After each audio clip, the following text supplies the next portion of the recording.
1887, Ash Hollow. The wind that night came sharp off the desert, scraping dust through every crack in the walls. Inside the coyote lantern, the lamps burned low, their light thick as whiskey. A woman sat tied to a chair in the middle of the floor. Bare feet, one cheek swollen, wrists cut raw against the rope. Her name was Mara Kincaid, a seamstress once known for the steady grace of her hands. Now her fingers trembled, useless, as dice rolled across the table beside her. 5 men circled close. Their boots scuffed the warped boards, their laughter hard and hollow. The one with a scar running down his jaw leaned forward, spinning the dice in his palm. "Let's make it simple," he said. "Winner gets the first claim." The others laughed, the sound rising over the fiddle gone silent in the corner. Mara whispered through a cracked voice, "Don't make me a bet." No one answered. Only the dice clattered again, tumbling like bones across the wood. Smoke thickened the air. Her head drooped, her breath shallow. For a moment, she thought she could hear her father's sewing machine, a ghost of the rhythm that used to fill their shop before the fire. But when she opened her eyes, all she saw was the scarred man's grin, the flicker of flame reflected in his teeth.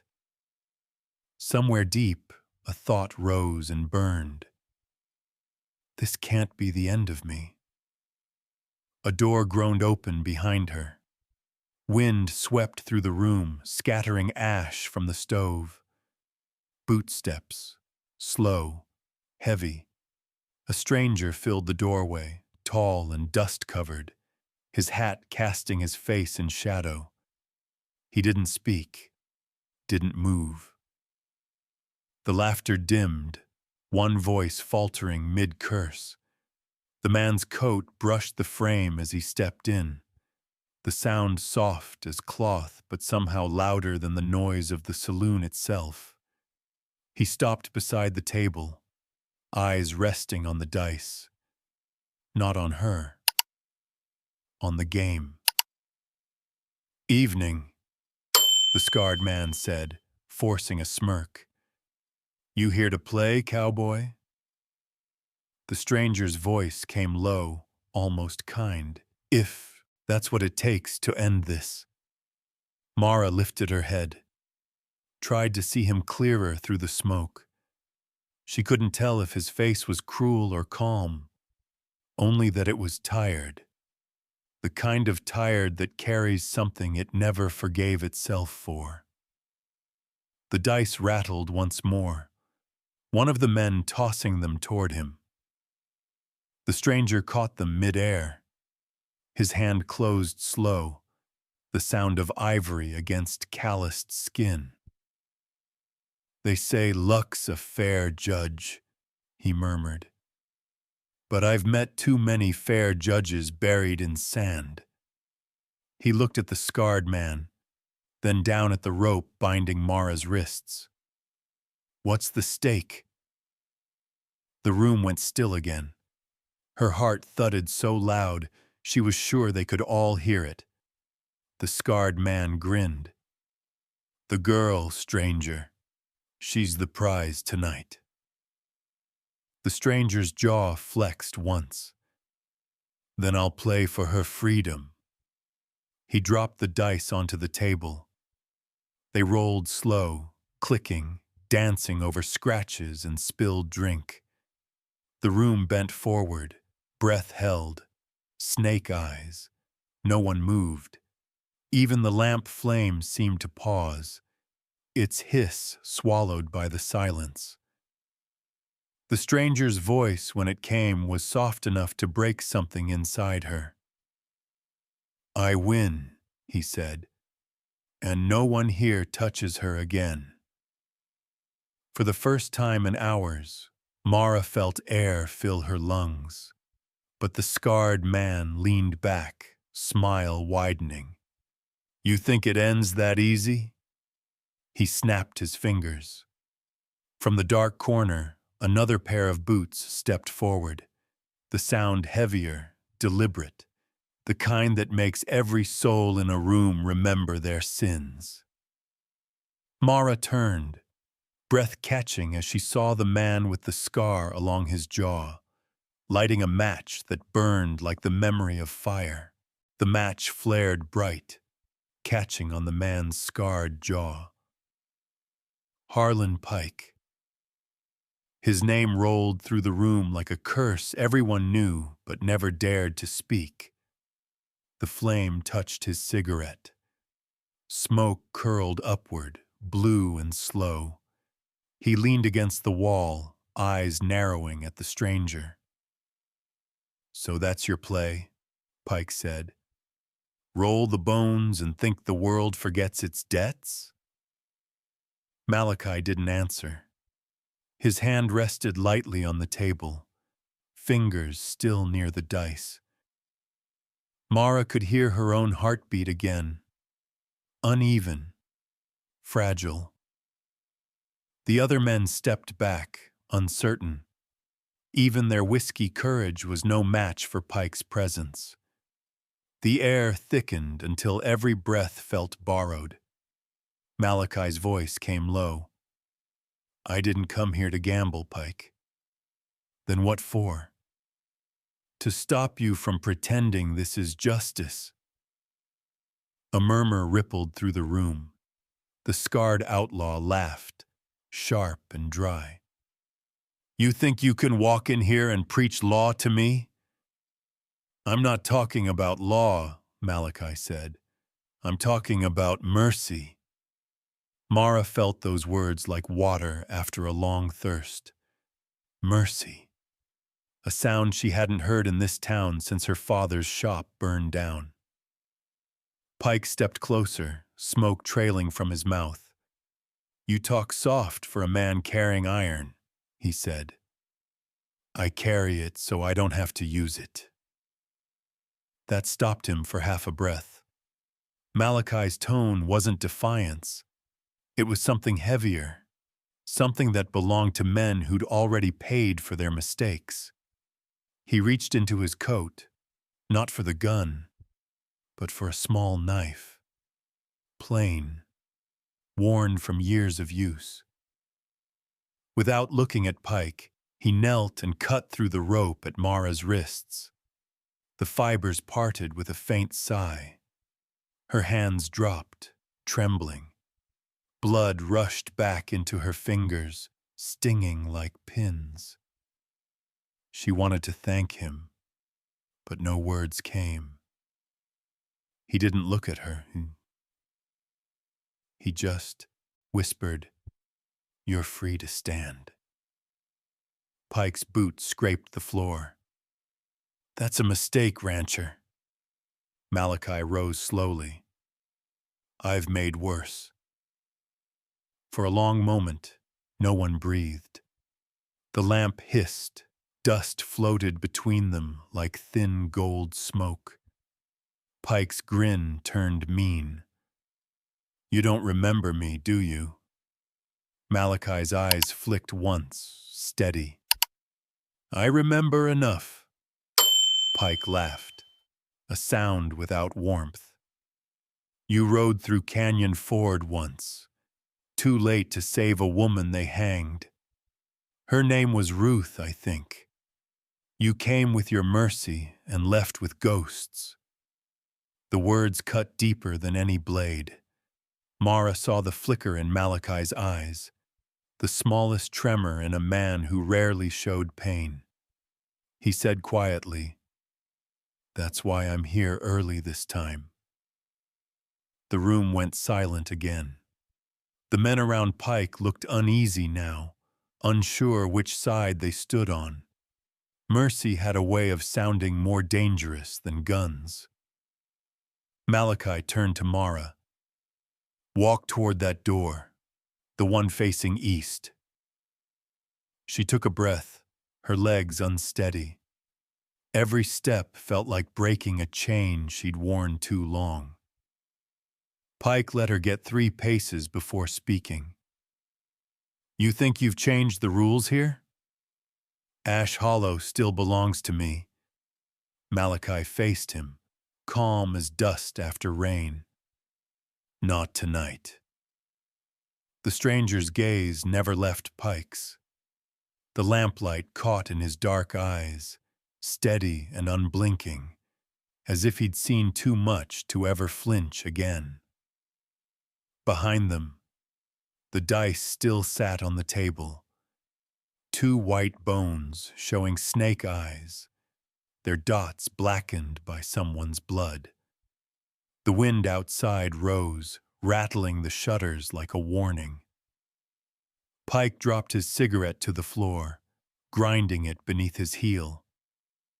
"This isn't over," he said. Malachi nodded once. "It never is." And when the saloon doors swung open, carrying the night's cold breath inside, no one was sure if it was mercy or reckoning that had just entered Ash Hollow. The lamp wavered in its glass, shadows crawling up the saloon walls like ghosts that had learned to whisper.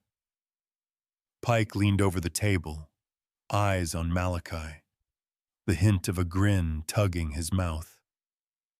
"So," he said, "you want to settle this clean? Let's make it a wager." Malachi's voice came quiet. "State it." Pike flicked ash from his smoke.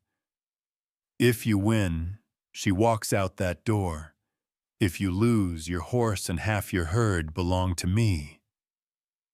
The room hummed with low laughter. Men elbowed each other, eager for blood disguised as sport. Mara stood near the corner, wrists still sore, her breath shallow.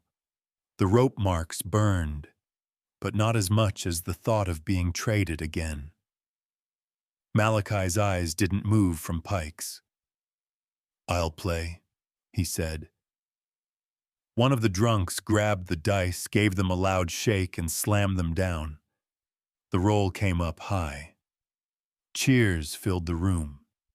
Pike smirked. "Luck's not with you, preacher." Malachi reached for the dice, turning them slowly in his palm. His hand was steady, veins rising under dust-darkened skin. "Luck never was," he said. Then he glanced at Mara. "But truth doesn't need luck." He set the dice between them, rolled once. The cubes bounced against the bottle, spun, then slowed. Snake eyes again. The laughter choked off. Only the wind answered, scraping against the windows. Malachi looked at Pike. "She's free." No shout. No boast. Just a line spoken the way a man says something final. Pike's face froze, jaw tight. His men shifted, unsure. They weren't used to silence heavier than noise. "Freedom costs more than dice," Pike said. Malachi nodded once. "Then pay it." He turned toward Mara. "Go. The east door." She hesitated. It felt like walking into another life she hadn't yet earned. Her bare feet moved slow across the boards. The crowd parted, some in awe, some in shame. When she reached the door, she looked back once. Malachi still stood at the table, hat shadowing his eyes, the dice glinting under the light like 2 small promises that someone, somehow, still believed in fairness. Then Pike's voice cut through the quiet. "You think it ends with a roll?" Malachi didn't answer. His silence was its own weapon. "You've just bought yourself into my debt," Pike said. "And debts here don't die easy." Malachi met his stare. "Then we'll see what dies first." your debt, or your name. The wind pushed the saloon doors open wider, letting the desert cold inside. The lamp flickered again, trembling as if it feared the dark it fought to hold back.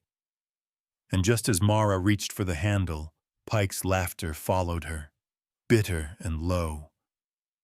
"You walk now, girl," he said, "but every road in this town still leads back to me." She stopped, her breath shaking, then stepped through the door anyway. The night took her.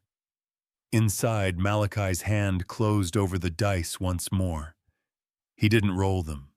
He just held them, feeling the edges press into his palm, like remembering a promise he hadn't kept. The wind outside came colder now, crawling through the broken boards of the saloon. Mara Kincaid stopped at the threshold, her hand on the frame. The east door was old pine, bleached by years of sun, its hinges whining like tired ghosts. She hesitated, afraid to believe that one roll of dice could undo what men had done to her. Behind her, Malachi Reed said softly, "Walk. Don't wait for permission." His voice wasn't an order. It was a promise. Mara looked back once. The saloon was a cage of smoke and eyes. The rope lay coiled on the floor like something dead. She stepped through the doorway. The night air bit at her face, dry and clean. For the first time in months, she felt space around her. She could breathe. But from inside came a low laugh, the kind that turns relief into dread. Ridge Talbot, Pike's right hand, rose from his chair. "Ain't no one leaves till the foreman says so." He spat near Malachi's boots. "You think luck changes law here?" Malachi's gaze lifted to meet his. "Law ends where cruelty begins." The two men stared at each other until the room forgot to breathe.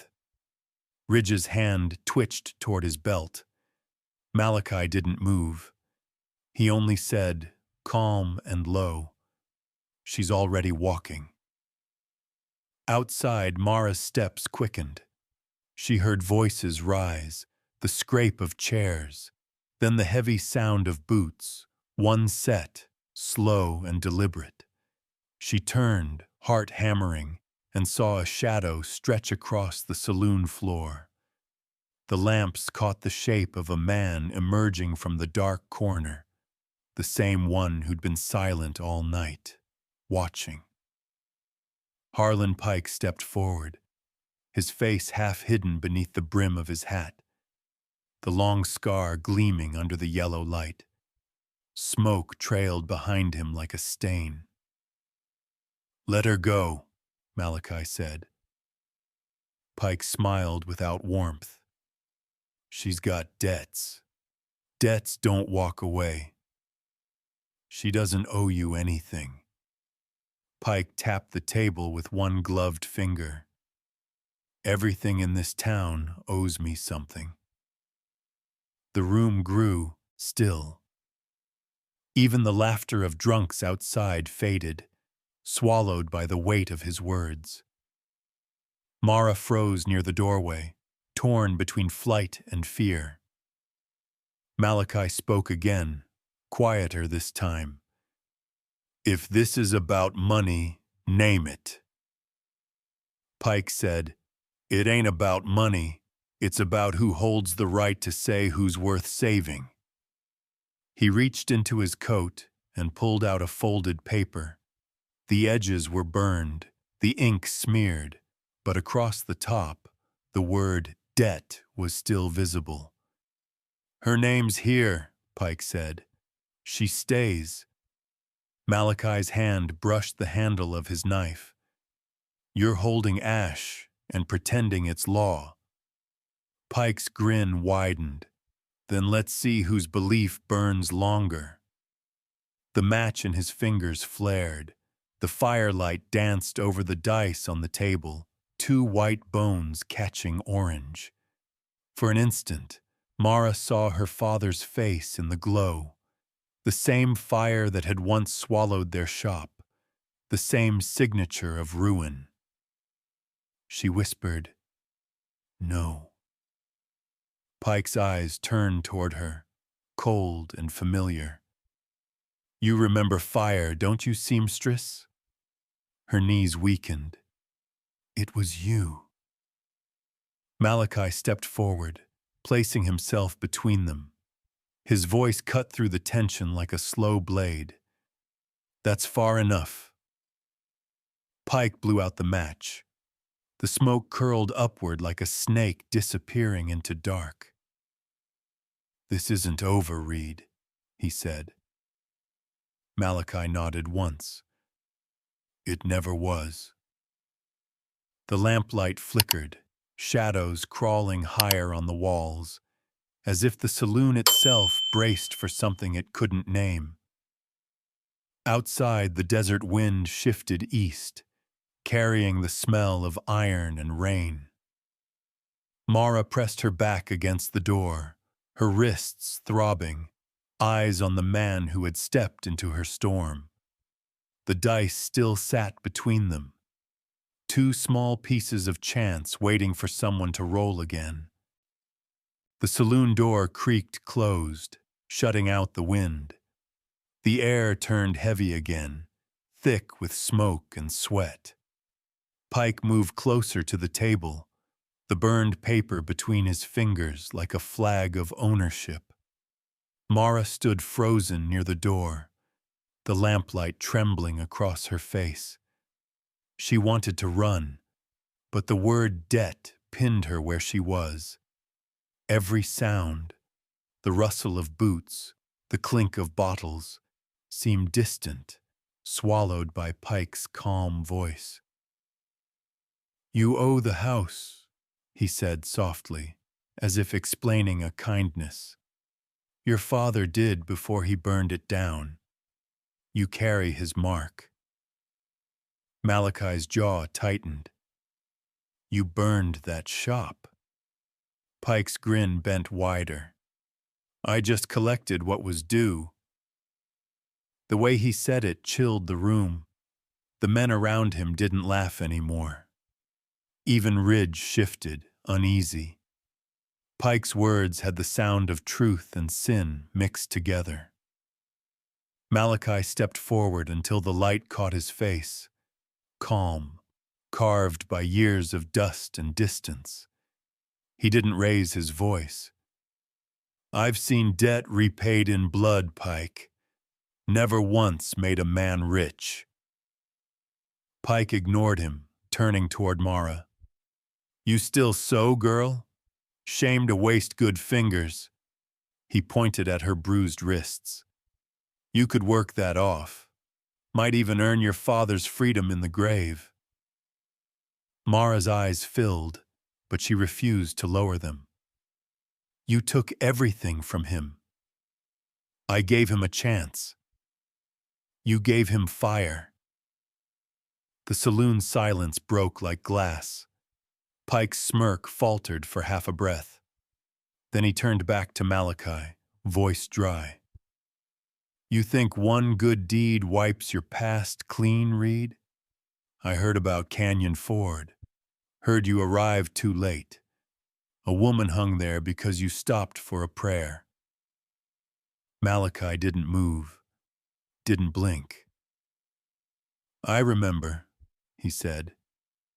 "Every morning since." The room went still. The drunks by the wall glanced at each other, uncomfortable with the kind of pain that couldn't be mocked. Mara's breathing slowed, a fragile calm rising beneath fear. Malachi took out his knife, not to threaten, but to kneel again beside her.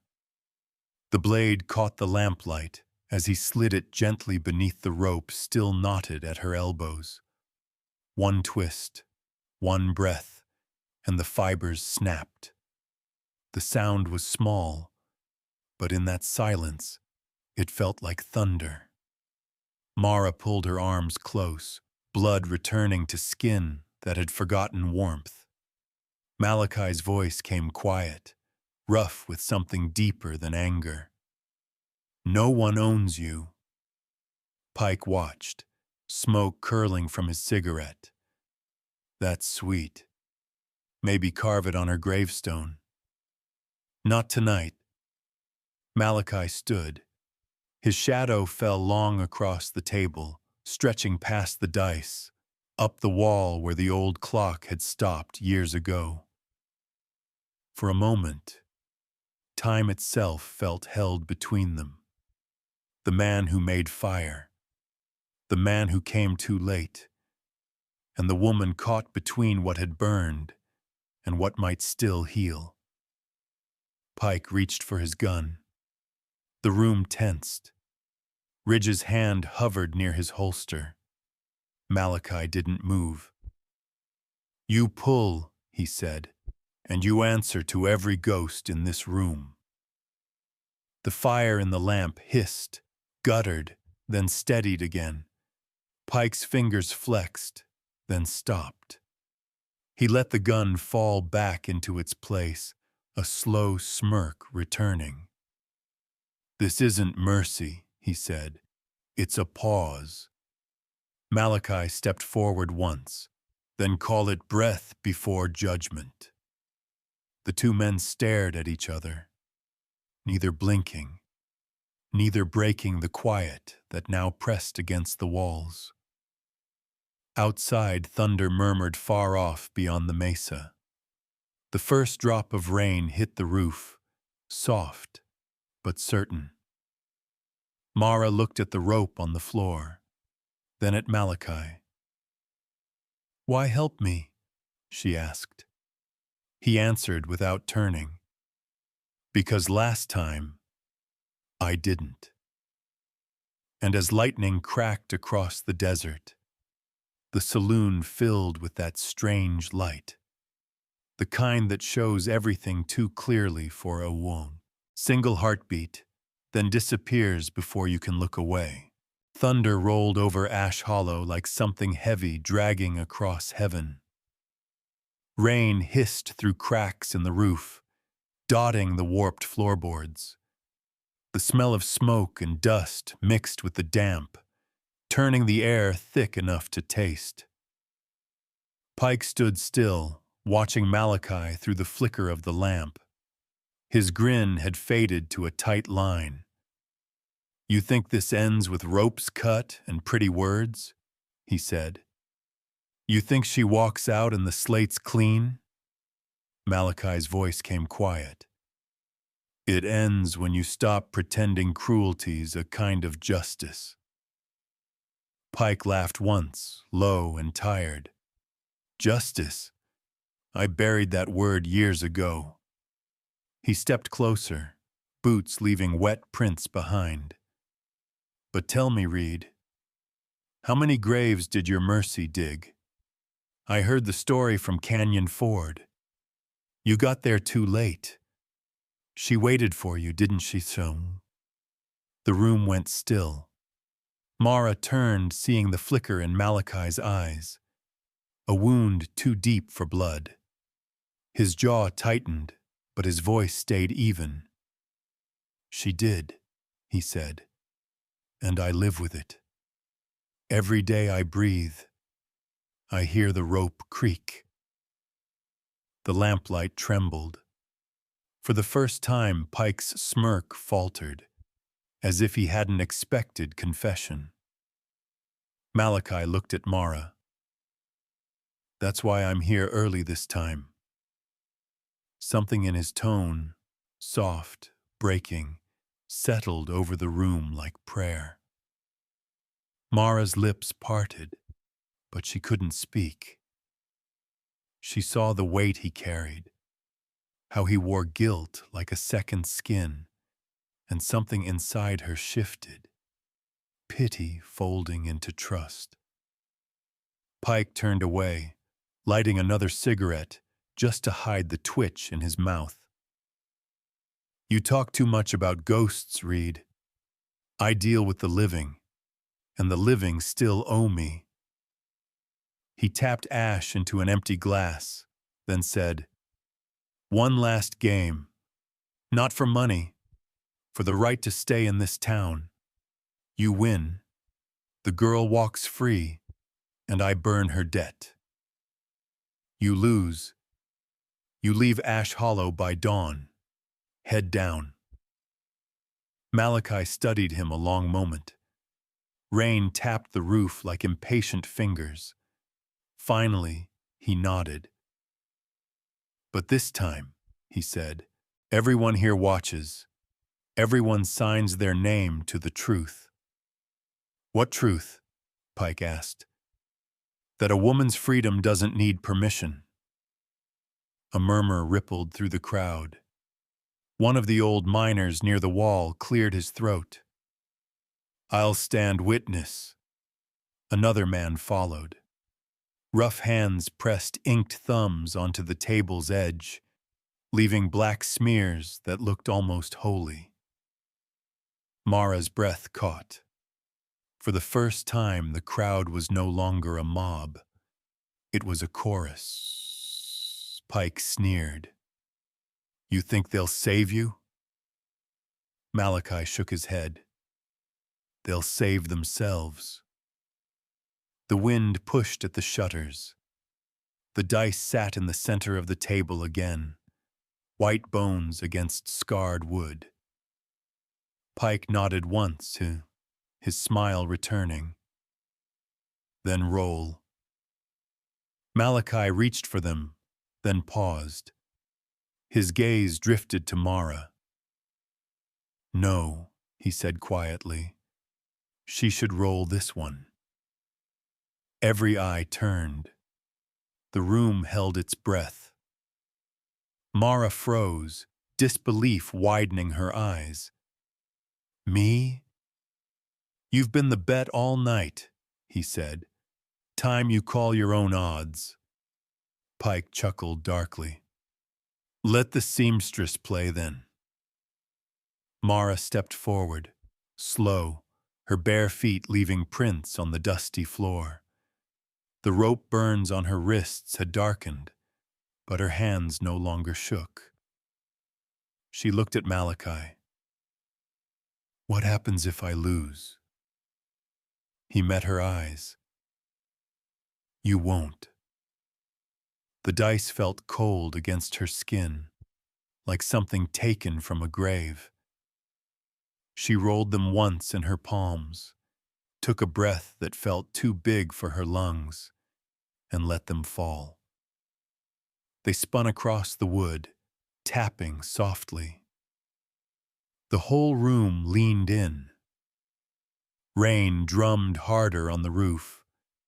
One die tipped, wobbled, and settled. The second followed. Snake eyes, again. No one spoke, not even Pike. Mara lifted her chin. "It's done," she said. Her voice was quiet, but it cut through the room like a bell. Outside, the thunder moved east, pulling the storm with it. The storm had passed, leaving behind the smell of wet earth and smoke. Inside the coyote lantern, the air hung heavy with what wasn't said. The dice lay still, two white bones glinting beneath the lamp. Harlan Pike didn't blink. He stared at the table, at the snake eyes that had betrayed him twice, then lifted his gaze toward Malachi Reed. "Luck's a fine story for fools," he said, "but this place runs on law. My law." He tore the burned paper in half, scattering the pieces like dust. "Let's make it honest, then. One last wager. No tricks, no running." Malachi stood tall, coat dripping rain, his voice even. "Name it." If you win, she's free. The debt's ash. If you lose, you leave Ash Hollow and don't set foot again. Mara's heart clenched. She turned to him. You don't have to, he said softly. I do. Some debts aren't written on paper. Pike smirked, dragging a glass across the table. Roll, preacher. But Malachi didn't move. Not me. Every head turned. Mara froze. She'll roll, he said, looking straight at her. The one they wagered doesn't need another man to speak for her. The room hushed, all the cruel laughter gone. Pike leaned back, amused. Let the seamstress throw her own chains, then. Mara stepped forward. Her hands still bore the rope burns, dark and raw, but she didn't hide them. The dice felt cool in her palms. For a heartbeat, she remembered her father's shop, how the fabric used to slide between her fingers like wind. She had forgotten softness until now. She looked at Malachi, his eyes steady, asking nothing but trust. Then she rolled. The dice danced over the wood, clattering between the whiskey stains and broken glass.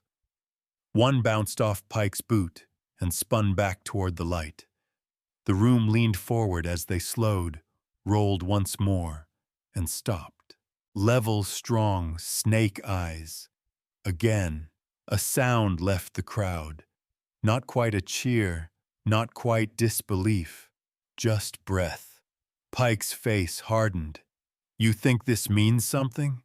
Malachi answered, calm as dawn. It means she decides when the game ends. Ridge Talbot shifted uneasily beside Pike. His fingers twitched near his holster, but his eyes darted toward Mara. Then down, shame in the movement. She's free, Malachi said again. By her own hand. The lamp flickered. No one spoke. Mara stood taller than she thought she could. For the first time since the fire, she wasn't trembling. The rope burns on her wrists looked almost like symbols now, scars that spelled something close to survival.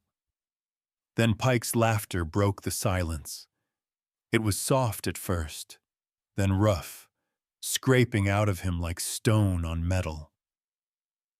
You think you can walk out of my town on a woman's luck? Malachi didn't flinch.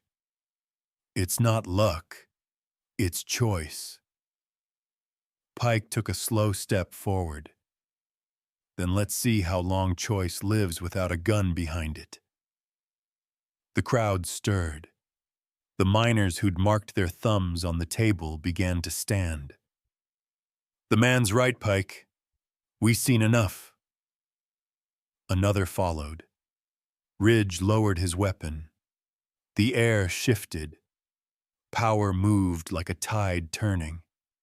Mara reached for the table, her hand brushing the dice one last time. We're done here, she said quietly. Pike's hand trembled, cigarette burning too long between his fingers. Ash fell, catching fire on the floorboards. Malachi turned to her. Walk slow. Don't run. She nodded. They took 3 steps toward the east door before Pike's voice came again, hoarse, venomous. You walk out, and I'll burn this town to match the last. Malachi stopped. His back straightened. He didn't turn around. Then you'll be the only one standing in the ashes. The lamplight flared, and for a moment, all their faces were cast in gold.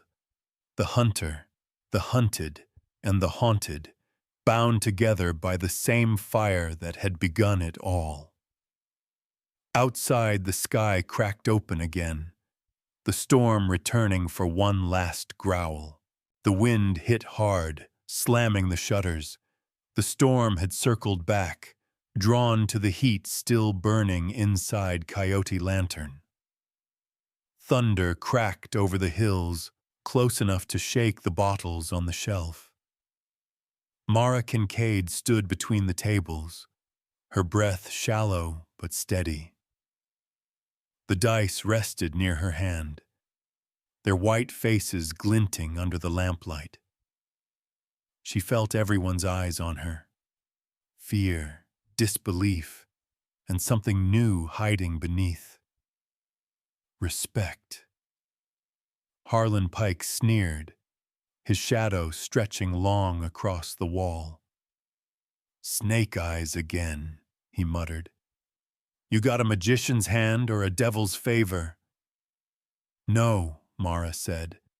Her voice trembled at first, then found its footing. "Just a father who taught me to make things straight, even when the world's crooked." Her words landed heavy, soft as they were. Pike's jaw twitched. "Your father owed me, girl. He paid in flame. And you'll pay in truth," Malachi Reed said quietly. Ridge Talbot's hand brushed his pistol, but he didn't draw. Not yet. He looked from Pike to Mara, then down at the floorboards that carried too many ghosts. "Boss," he murmured, "maybe let it be." Pike turned on him. "You shut your mouth before I—" But the threat died there. Ridge's shoulders straightened, his eyes dark with something close to shame. "No," he said, "not this time." The room stirred. One of the miners nodded. "She rolled fair." Another added, "We all saw." Pike's gaze swept the room, realizing the crowd he'd ruled with fear no longer looked his way for permission. They looked at Mara, at the man beside her, at the possibility that the night might finally end different. "Traitors," Pike hissed. "All of you." Malachi stepped forward, his boots slow on the wooden floor, pitch twist. "No, Pike. They're men who've remembered what mercy feels like." Lightning flashed through the windows, turning every face to bone white for an instant. The moment it faded, Pike lunged, snatching his revolver from his hip. Mara flinched. Malachi didn't. His hand didn't go for his gun. Instead, he moved toward her, placing himself in front of the barrel. The click of the hammer echoed loud as thunder. Pike's eyes burned. "You think you're better than me?" "No," Malachi said.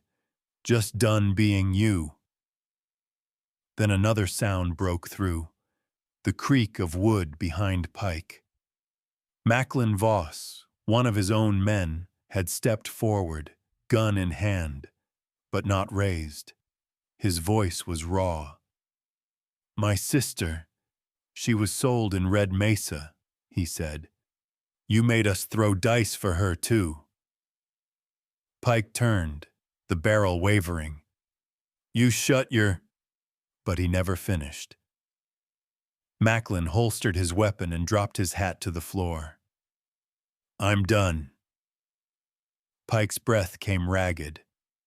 For the first time, he looked smaller than the shadow he cast. His power, the fear, the control, was leaking out of him like whiskey through cracked glass. Malachi's voice came soft. "Put it down, Pike. You think mercy saves you? It already has." Pike's gun hand trembled. Then, for a long second, it dropped. The thunder rolled away, leaving only rain. The tension fell with it. Mara's knees almost gave, but Malachi's hand found her shoulder. Light, steady, never pulling, just there. "You're free," he said.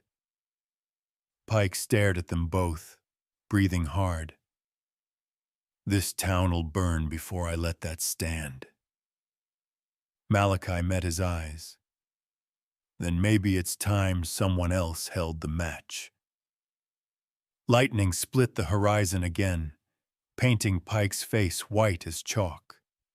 He stood frozen in that light, a man staring down his own reflection, cruel, tired, and finally, afraid. The rain eased into a steady whisper. Water slid down the window glass, catching what was left of the lamplight. Inside the coyote lantern, no one moved.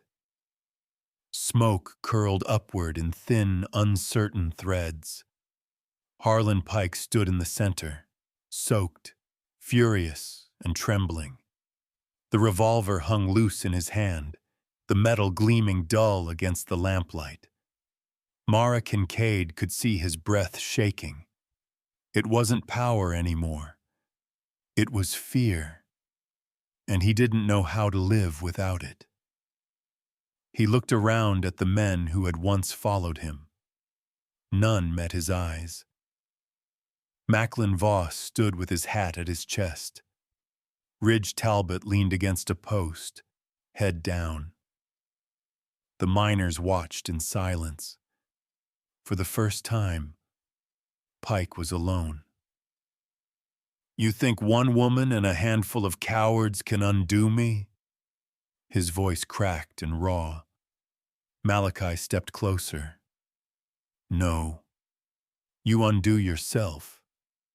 Pike laughed once, short and bitter. "You've got words, Reed. Preacher's tongue and a gunman's jaw. Words are what make men remember they were human once." Pike spat on the floor. "I stopped being human when mercy failed me." Malachi's gaze didn't waver. "Then maybe it's time you let it find you again." Pike raised the revolver, slow, almost weary. Mara flinched, but Malachi didn't move. He stood steady, his shadow long across the table. "Go on," Malachi said. "If you can't live without power, then die by it." The room held its breath. The sound of rain on the roof became a rhythm, slow and steady, like a heartbeat counting down. Pike's hand shook. "You don't give me orders. I'm giving you a chance." A long pause followed. The gun trembled, then lowered, just a fraction. Malachi's voice softened. "You remember that shop you burned? The sewing machine in the window?" Pike's eyes flickered. "What of it?" "Time 700 mus. It was yours once, wasn't it?" The words struck like a bell. For a moment, even Pike's rage faltered.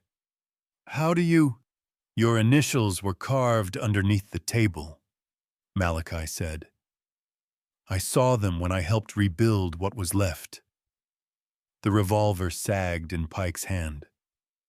"I was a tailor," he muttered. Before everything owed something." Mara's voice broke the quiet, soft but sure. "You can still burn that debt yourself." Her words lingered in the air. Pike's fingers loosened around the handle.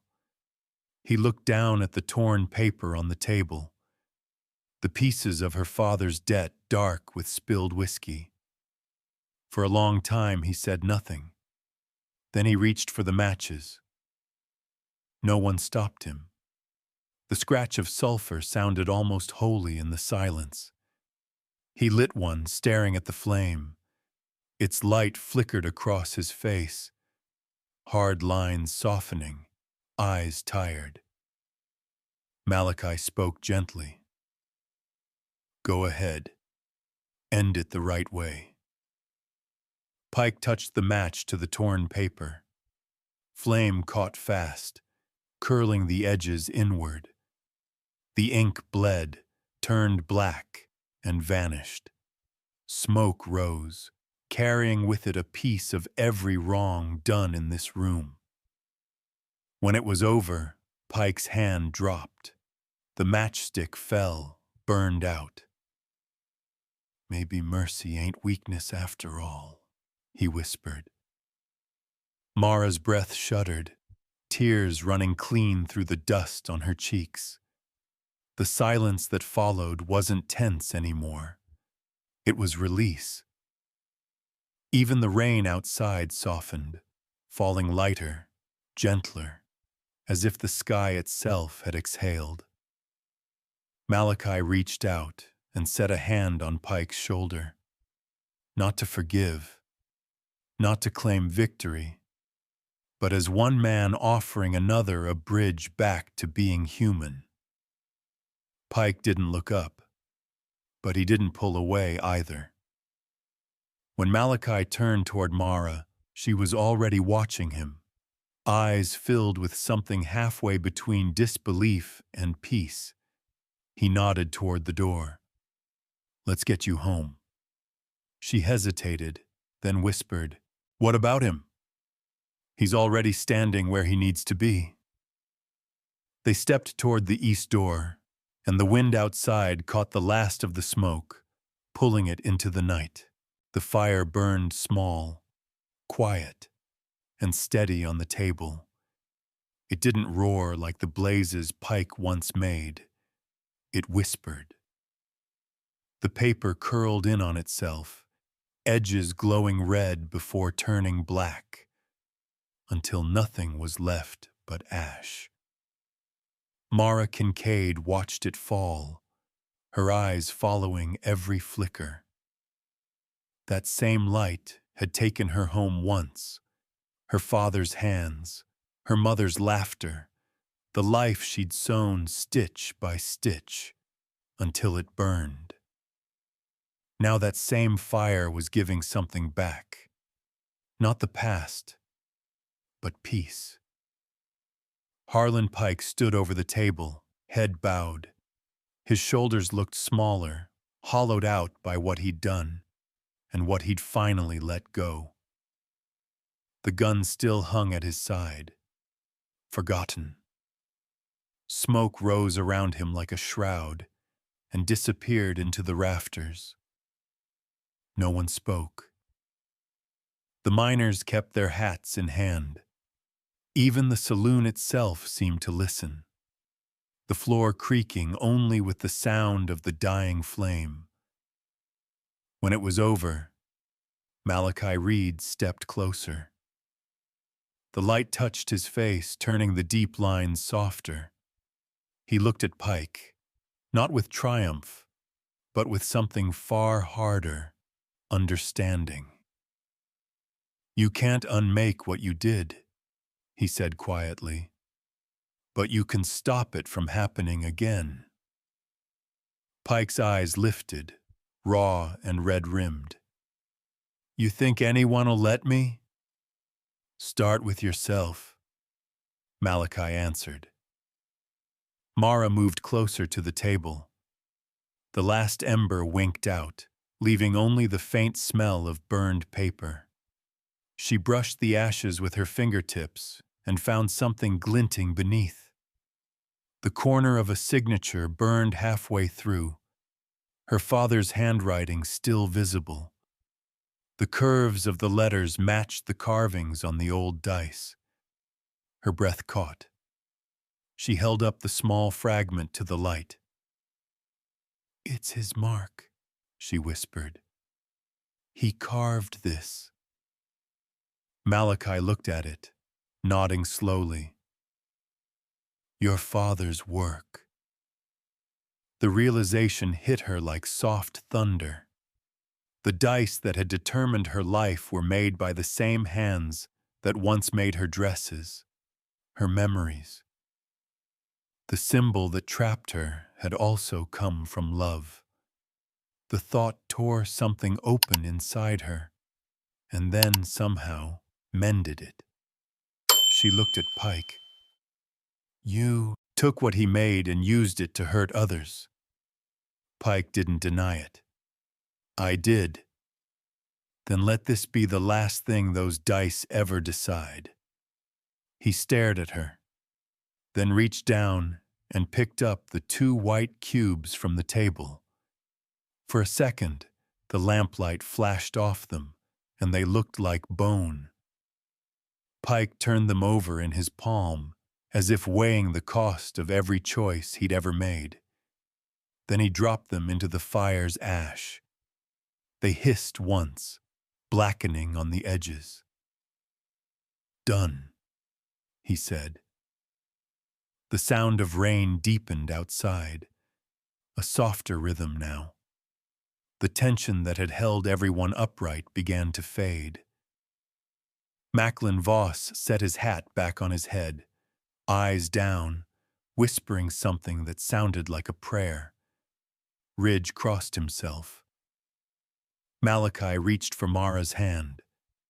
The gesture small, quiet, unclaimed. Let's go, he said. The dawn's not far. She nodded, the corners of her mouth trembling with a peace she didn't yet understand.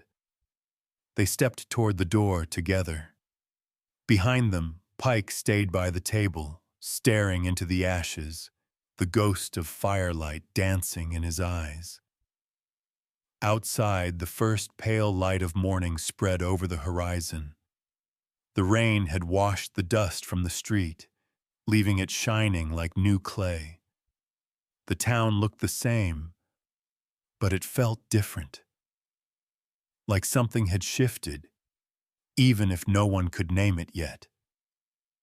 As Mara crossed the threshold, she turned back once. Pike was still there, head bowed, the lamplight fading around him.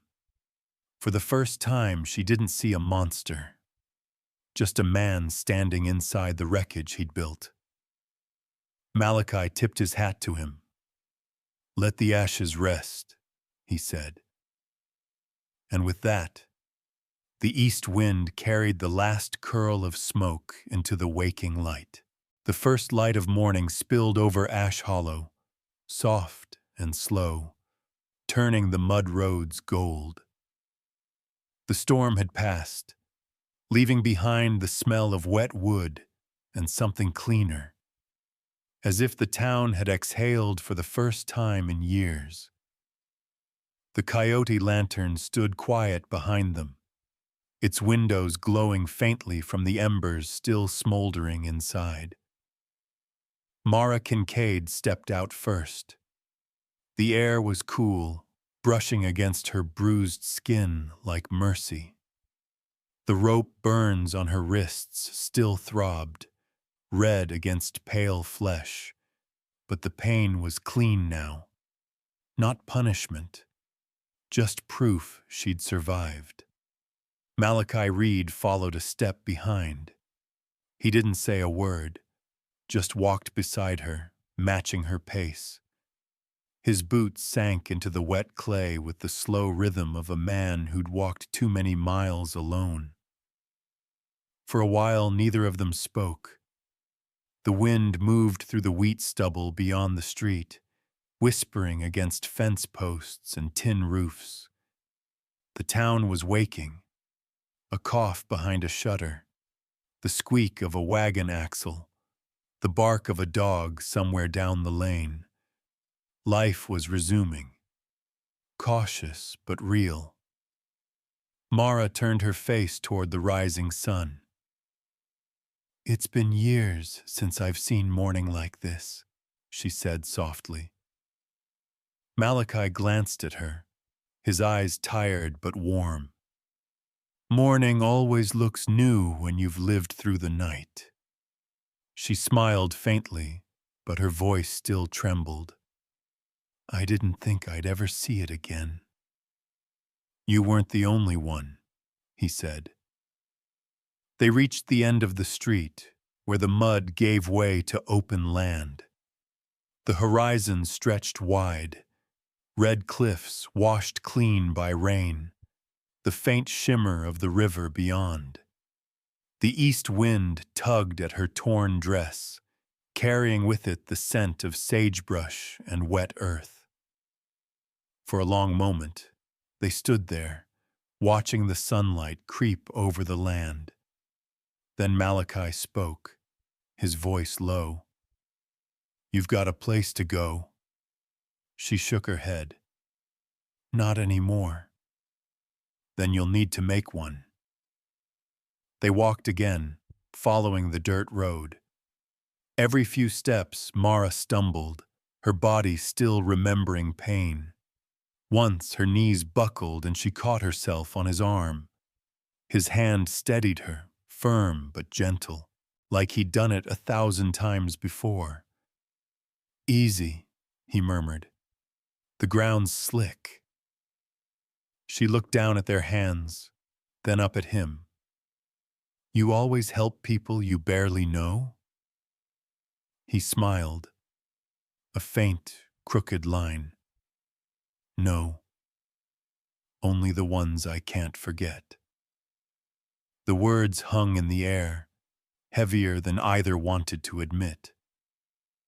The road curved past the old mill, its wheel broken, water running beneath like silver thread. She stopped there, touching the rough wood of the fence. "My father used to bring me here," she said.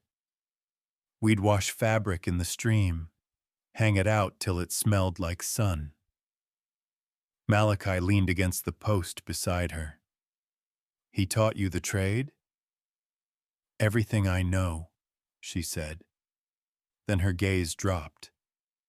"Everything Pike burned." He nodded. "He can't unmake what you carry." Her fingers tightened on the fence rail. "What if what I carry is only ashes?" "Then ashes mean you still had fire," he said quietly. "You start again." The simplicity of it broke something open in her. Tears came, slow, unsteady, like the rain that had fallen hours before. She tried to turn away, but his voice stopped her. "You don't have to hide that." She wiped her face with the back of her hand. "I'm tired of crying." "Then don't cry," he said. "Just breathe."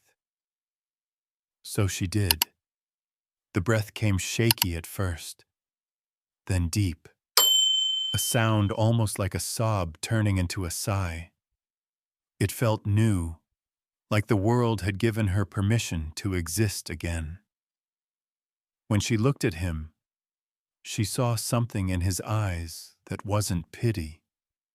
It was understanding, the kind that comes only from carrying pain long enough to recognize it in someone else. They stayed like that until the wind shifted again, cooler now, brushing past them like a whisper. Then he reached into his coat and pulled out something small, a wooden dice carved and worn. He held it out to her. "You dropped this last night," he said. She took it carefully, feeling the weight of it in her palm. It was one of the dice from the saloon, the twin to the one she'd found among her father's belongings. This was his. Seems it found its way back to you. She turned it over in her fingers, the carved dots catching the light. "He used to tell me every mark meant something, the dark and the light. He said life was just rolling them again until they came up right." Malachi looked out toward the horizon. "Then maybe you just rolled right this time."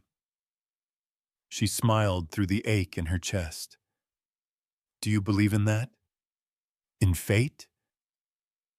"No," he said. "I believe in choice." They walked again, the road bending east toward the field where her father's shop once stood. The ground was still scorched from the old fire, patches of black earth breaking through the new grass. Mara knelt, touching the dirt. "This is where it happened," she said. "The night everything went." Malachi crouched beside her. "And this is where it starts again." She looked up at him. "Why are you helping me?" "Because someone once helped me," he said. "And because I didn't come to save you, Mara. I came to walk with you till you can stand alone." Her throat tightened. No one had ever said it like that. Without possession. Without pity. Just truth. They sat in silence for a while, listening to the wind move through the grass. When she finally spoke again, her voice was quiet. "What about you, Malachi? Who helps you stand?" He smiled faintly, eyes on the far hills. "Haven't figured that part yet." She studied him. The faint scar near his temple, the deep lines carved by years of work and silence. There was something about him that carried peace and punishment in equal measure. "Maybe you just did," she said softly. He didn't answer, but the corner of his mouth lifted. A small, tired smile that looked like it hadn't found its way there in a long time. The sun climbed higher, burning off the mist that clung to the fields. Birds began to stir, the town behind them waking to a new day, unaware of the small resurrection happening on its edge. Mara rose, brushing mud from her skirt. "There's work to do," she said. "Work? If I'm going to start again, I'll need walls, a roof, a sign." He nodded. "I can help with that." She looked at him, eyes bright now. "I won't let anyone own it this time." "Then it'll stand." They walked back toward the old foundation stones. The rain had washed them clean. She knelt and touched the corner brick. "This was his counter," she said, "where he used to measure cloth." Malachi looked around at the open field. "It's good ground," he said. "It'll hold." She smiled, faint but sure. "Then we'll build here." He raised an eyebrow. "We? Unless you've got a better place to be." He chuckled, shaking his head. "You talk like a woman who's already decided." "I have," she said simply. They worked through the morning, boards, nails, and sweat. Her hands bled where the rope burns split again, but she didn't stop. Malachi worked beside her, silent, patient, never doing for her what she could do herself. By noon, the frame of a small shack stood, uneven, crooked, but solid. Mara stepped back, wiping sweat from her brow. "It's not much," she said. "It's a start." Malachi replied. She looked at him, her chest tightening. "Thank you," she said. "You don't owe me anything." "I know," she said. "That's why it means something." They stood in the sunlight, the church bell ringing faint and slow from town. "You hear that?" she asked. "Sunday," he said. "New beginnings, maybe." She smiled. "Then it's ours." Later, Mara held the single dice in her hand. The wood felt warm. "Maybe this belongs here," she said, setting it on the windowsill, "to remind me not everything that falls is lost." Malachi nodded. "Then it's settled." They stood there, watching the dice gleam in the light, two small marks facing upward. Snake eyes. But now it didn't look like doom. It looked like peace.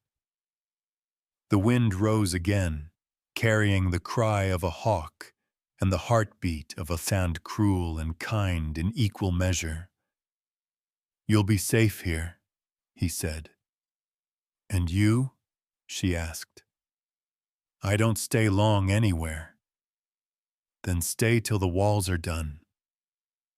He smiled. Slow. Morning came quiet to Ash Hollow. The sky held no storm now, only a pale blue stretching wide above the mesas, soft as uncut cloth.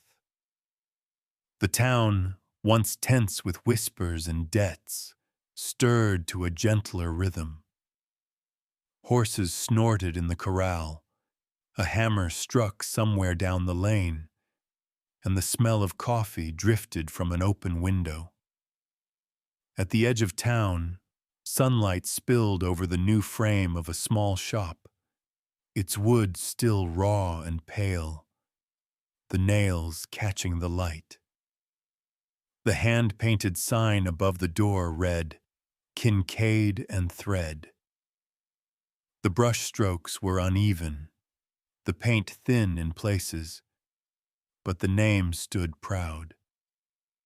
Inside, Mara Kincaid moved slowly through the space. The floorboards creaked under her bare feet. She ran her fingers along the rough counter, tracing where she'd sanded down splinters the night before. Her palms were raw, nicked and blistered, but she didn't mind. The pain was honest. It belonged to her now. In the far corner sat an old sewing machine, its iron frame bent, paint flaking, but still intact. It was the only piece she'd found in the ashes of her father's shop. She'd cleaned it the best she could, rubbing oil into the gears until they turned smooth again.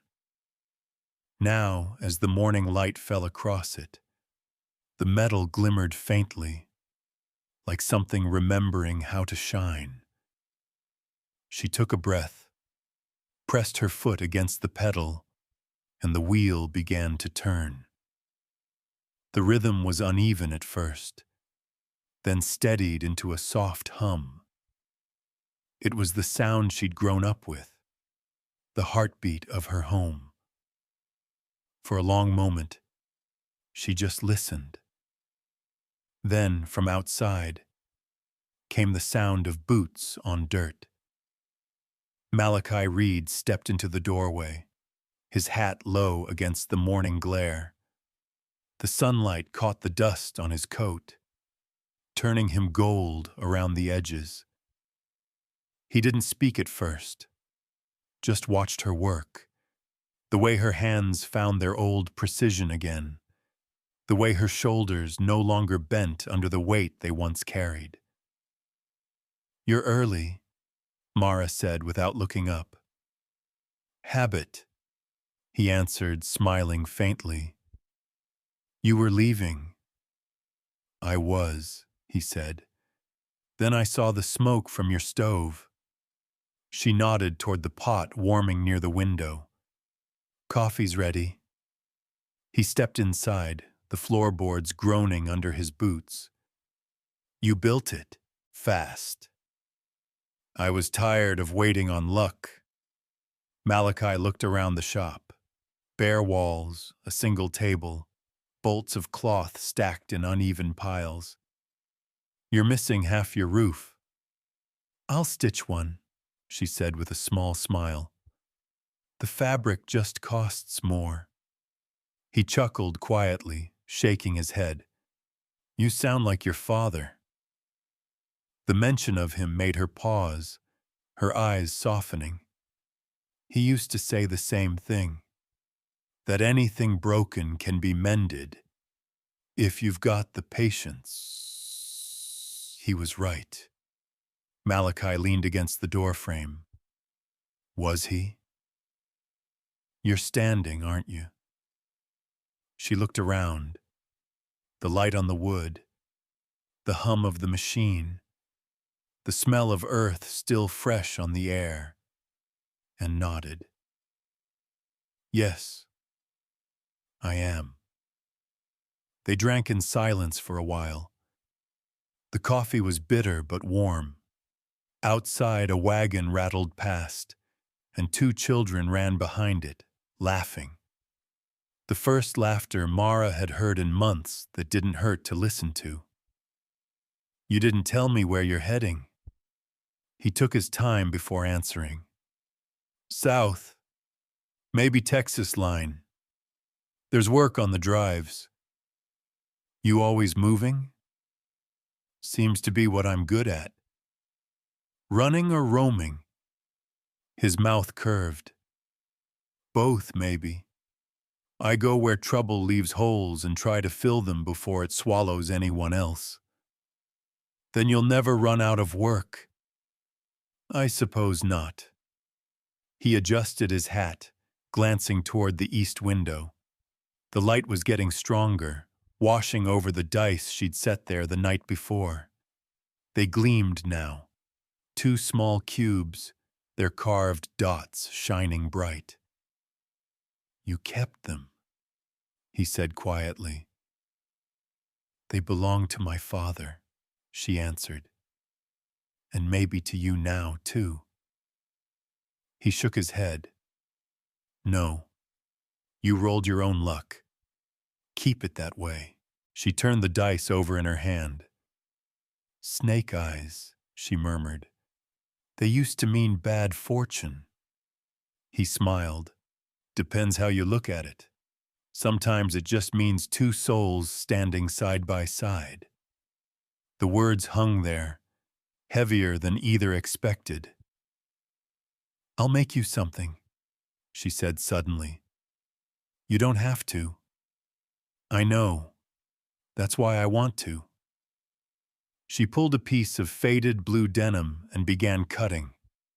When she finished, she folded the fabric and handed it to him. A handkerchief for the road. He ran his thumb over the stitches. You sewed the initials backwards. She laughed softly. Then they'll be facing you when you use it. That's smart. I've learned. They stood there, quiet again. The sun climbed higher, and the shadow of the sign outside crept across the floor, over their boots.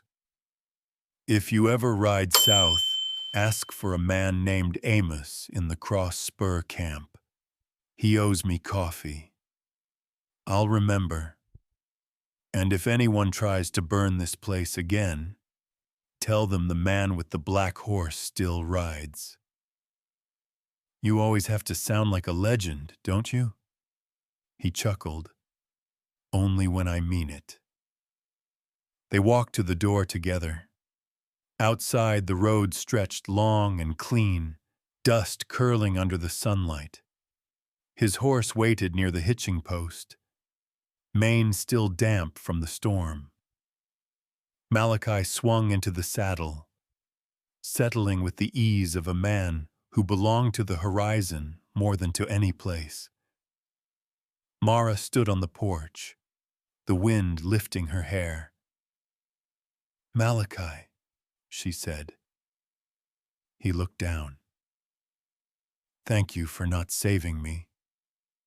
That an insult or a blessing? A truth. You didn't make me owe you. You let me walk out myself. He nodded slowly. That's the only way it counts. You take care, Miss Kincaid. You too, Mr. Reed. He turned the reins. The horse started down the road, hooves soft against the earth.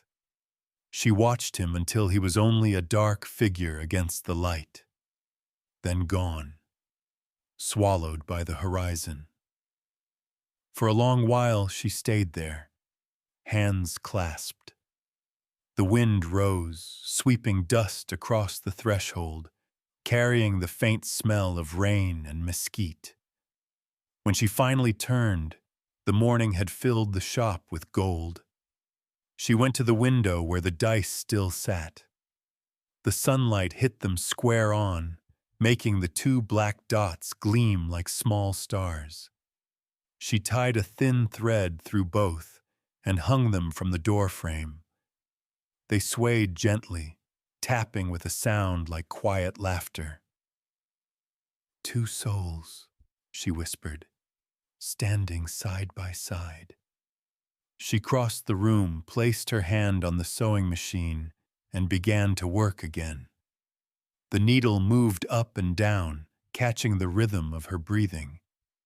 The bell above the door chimed once with the wind, as if the town itself had exhaled with her. By noon, people began to pass by. "You open for business, Miss Kincaid?" a woman asked. "Always." And so they came, quietly, one by one, bringing torn shirts, ripped sleeves, and small pieces of the life they wanted mended. Every stitch felt like prayer, every thread like forgiveness. By sunset, the light through the window turned the air copper. The dice above the door caught the glow, throwing two tiny dots of shadow against the floor. Two small circles side by side, perfectly even. She didn't move them. As night fell, she lit a single lamp and sat by the window, needle in hand.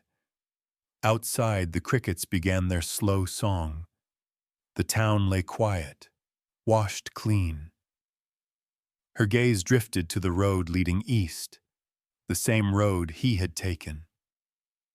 Somewhere out there, beneath a sky full of stars, a black horse carried a man who didn't belong to any one place but carried pieces of each in his heart. "Ride safe, Malachi Reed," she whispered. She touched the dice hanging by the door. They swung gently, tapping again. It sounded like two hearts keeping time. The dawn returned the next day, brighter. The new shop stood steady beneath it, wood still rough, roof still unfinished, but alive. Somewhere down the road, a rider paused at the ridge, turning once to look back. The wind carried the faint sound of a hammer striking, of fabric being torn and remade. He smiled to himself, then rode on. Ash Hollow was still the same, a dust-bitten town on the frontier's edge, but in one small shop by the East Road, something had changed. The past had burned, yes, but the ashes had learned how to breathe. Epilogue. The snow has settled now over Hollow Vale, soft as memory. The lights inside Malachi's cabin glow steady against the dark, a small promise that even after all the storms, peace can still be built with gentle hands. Maybe that's the real lesson. It's never too late to start again. Never too late to love quietly, kindly, and without fear. Malachi and June didn't find a fairy tale ending.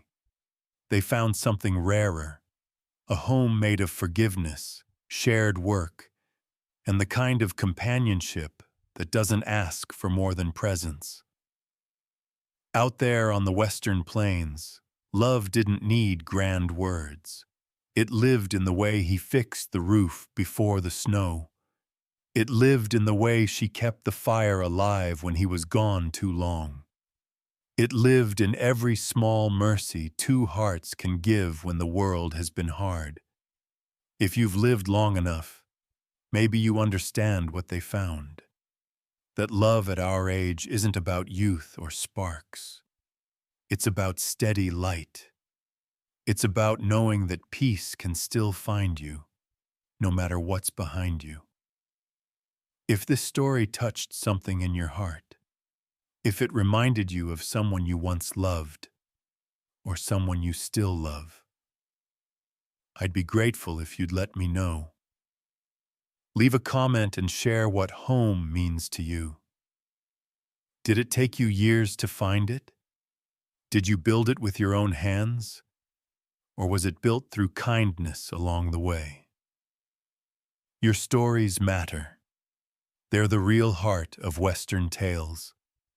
And if you'd like to walk with us again, through quiet valleys, across dust roads, into more stories of redemption, courage, and second chances, please like this video and subscribe to the channel. It helps us keep these stories alive for those who still believe that goodness, though quiet, always endures. We make these tales for you, for those who still listen to the wind and remember when the world moved slower and hearts held steady. Thank you for your time, your memories, and your warmth. Until our next story, may the road rise easy beneath your feet, and may peace, gentle, lasting peace, always find you. Morning came quiet to Ash Hollow. The sky held no storm now, only a pale blue stretching wide above the mesas, soft as uncut cloth. The town, once tense with whispers and debts, stirred to a gentler rhythm. Horses snorted in the corral, a hammer struck somewhere down the lane, and the smell of coffee drifted from an open window. At the edge of town, sunlight spilled over the new frame of a small shop, its wood still raw and pale, the nails catching the light. The hand-painted sign above the door read, "Kincaid and Thread." The brush strokes were uneven, the paint thin in places, but the name stood proud. Inside, Mara Kincaid moved slowly through the space. The floorboards creaked under her bare feet. She ran her fingers along the rough counter, tracing where she'd sanded down splinters the night before. Her palms were raw, nicked and blistered, but she didn't mind. The pain was honest. It belonged to her now. In the far corner sat an old sewing machine, its iron frame bent, paint flaking, but still intact. It was the only piece she'd found in the ashes of her father's shop. She'd cleaned it the best she could, rubbing oil into the gears until they turned smooth again. Now, as the morning light fell across it, the metal glimmered faintly, like something remembering how to shine. She took a breath, pressed her foot against the pedal, and the wheel began to turn. The rhythm was uneven at first, then steadied into a soft hum. It was the sound she'd grown up with, the heartbeat of her home. For a long moment, she just listened. Then, from outside, came the sound of boots on dirt. Malachi Reed stepped into the doorway, his hat low against the morning glare. The sunlight caught the dust on his coat, turning him gold around the edges. He didn't speak at first, just watched her work, the way her hands found their old precision again, the way her shoulders no longer bent under the weight they once carried. "You're early," Mara said without looking up. "Habit," he answered, smiling faintly. "You were leaving." "I was," he said. "Then I saw the smoke from your stove." She nodded toward the pot warming near the window. "Coffee's ready." He stepped inside, the floorboards groaning under his boots.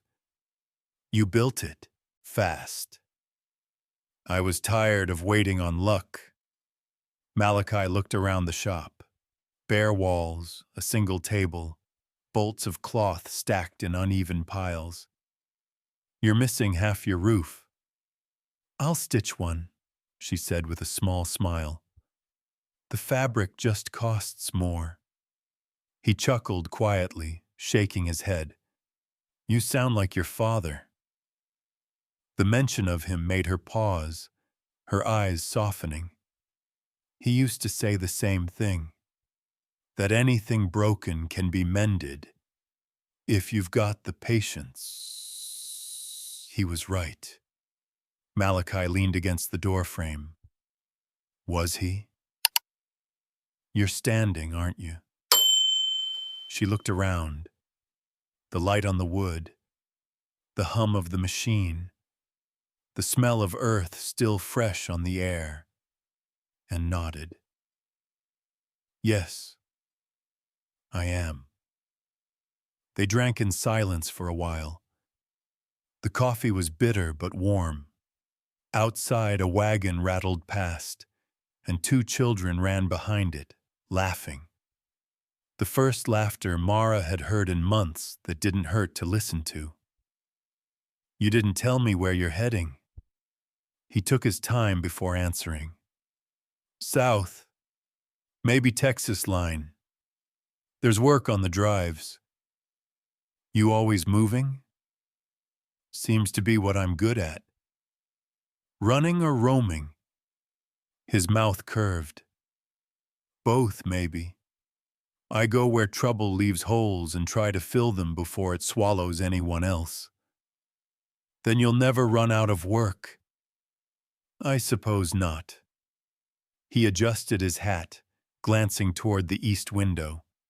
The light was getting stronger, washing over the dice she'd set there the night before.